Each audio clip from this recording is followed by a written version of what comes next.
you're going through a divorce, the topic of dividing the real estate assets can seem daunting. Real property is likely your biggest asset. There's probably an emotional attachment. The value may shift fairly frequently. Plus, how do you even split a house anyway? Well, that's just what we're going to discuss today, and I'm hopeful we can add some clarity and help you take a few steps forward on your journey. My name is Ryan Burns, and welcome to the Divorce and Real Estate Expert, where we provide guidance on divorce and real estate topics. Today, we're going to discuss a number of questions you may have swirling around in your head in various states of clarity, as well as a few concepts that you may not have considered. Let's get right into it. The first topic to consider is the market value of the home.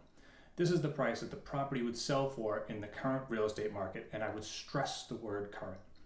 Your local market can shift a few percentage points pretty quickly, and a few percentage points can make a big difference in the amount of money that you walk away from your marriage with. Now, there are a couple of ways to determine the current value of your property. You can pay an appraiser for an appraisal report, or you can talk to a real estate agent to craft a BPO or a broker price opinion.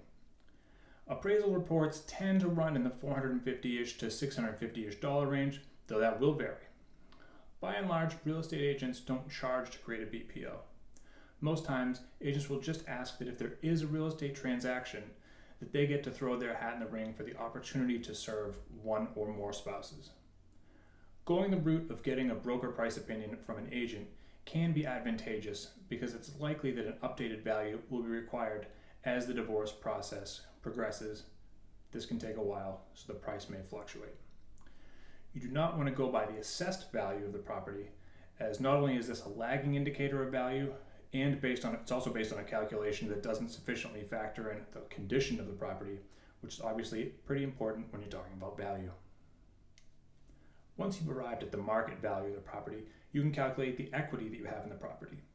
The equity is simply the market value of the property minus any liabilities such as outstanding mortgage balances or liens.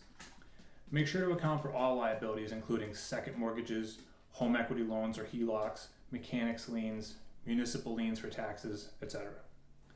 It's important to determine the amount of equity in the home, as this will directly affect the division of assets in the divorce settlement and the amount of money you put in your pocket at the end of the day. If the home is going to be sold as part of the dissolution of the marital estate, or this may be the case, don't forget to factor in the costs of selling the home. If one spouse wants the house in the divorce and plans to sell shortly thereafter, the transaction costs, the cost of repairs to prepare the home for sale, as well as the impact of the market moving against you, may make it a safer bet to sell the house and split the proceeds. Or maybe that's a bet that you want to make.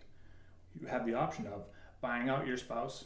You can then improve the house on your dime after the divorce is final and try to make yourself some additional money when you do sell the property. It depends on the situation and the market conditions, but it's something that you can run by your real estate agent to get their thoughts. Next, you want to consider the condition of the property and how it's impacting the value.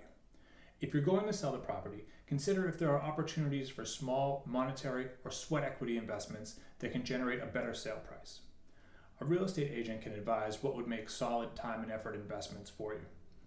If you're thinking to yourself that you don't have the liquid cash to make improvements, there are programs out there that can be tapped to make repairs, and then you don't have to pay those costs back until after the closing is complete.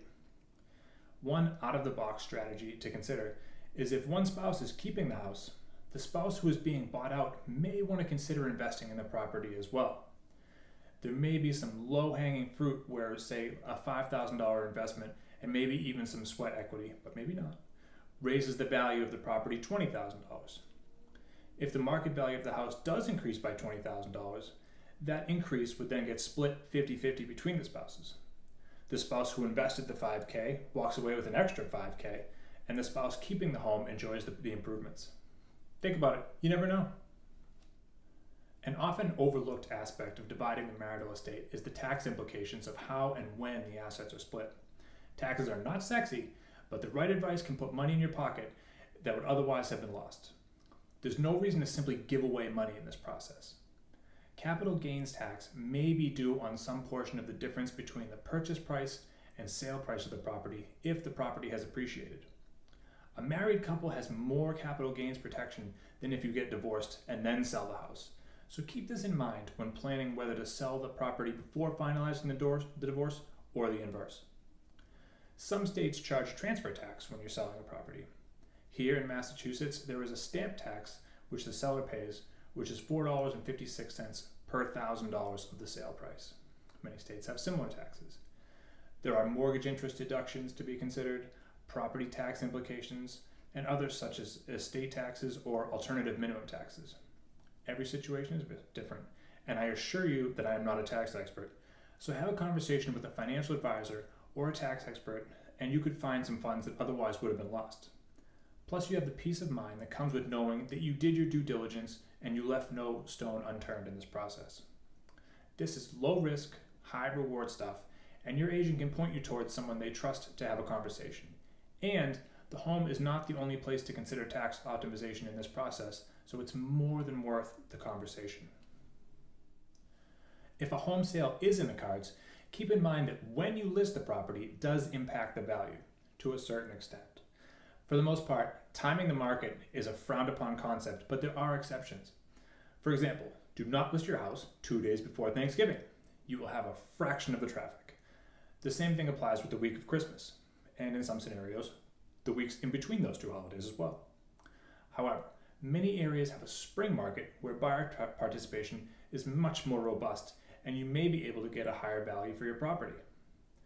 Your agent can advise you based on your property and your current as well as historical market dynamics. With that said, I would not hesitate to engage an agent for a broker's price opinion, as we can give you a value while compensating for adverse times like Thanksgiving, as well as provide advice on the optimal time to list for you. That's it for today, and thank you so much for watching. If this topic is relevant for you now or in the future, click on the first link in the description for our video on tips for negotiating a fair property settlement agreement during a divorce. I'm sure there's at least a few helpful tips that could really help create a smoother divorce process for you. If you found this video helpful, please give it a thumbs up and consider subscribing to the channel for more tips on navigating divorce and real estate. If you have any questions at all, we'd love to hear from you in the comments section, and we'll be sure to respond as quickly as possible. Thanks again for watching, and we'll see you in the next video.